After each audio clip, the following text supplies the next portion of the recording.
Did you have another question, Biff? I'm back again. This question, I guess, would be to whoever has the most pull and authority with the Catholic Church. So while having breakfast, I was approached by 3 priests that said, Mr. Saunders, yes. Like, we follow you on Facebook. We see some of the work you're doing, and you're calling it exorcisms. I'm like, yeah. They're like, well, technically you're not allowed to call it exorcisms, although we see you're doing good work. You have to call it discernment, and they gave me some other words. They says, we understand that this is semantics, but that's the way the Catholic Church works. And we understand what you're doing is good work, but that's just the way it is. You have to get authorization from a bishop or by the Pope. My question is, why wouldn't they have just brought me to a bishop or to a Pope to give me authorization and embrace me into the fold?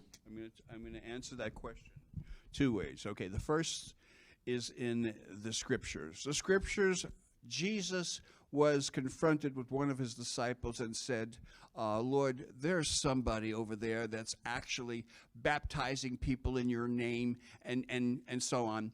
I don't know if you're familiar with the Scripture. Okay, and then, of course, you know what the response was. If they're not against us, exactly.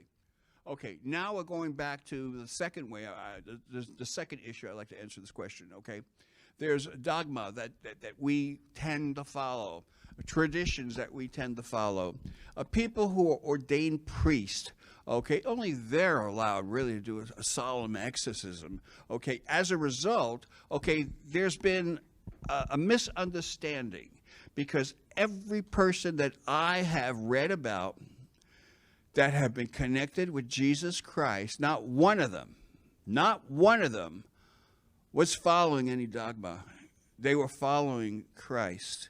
And Christ gave them the authority to do what he does. And that's including delivering people. That is including praying and healing people in his name.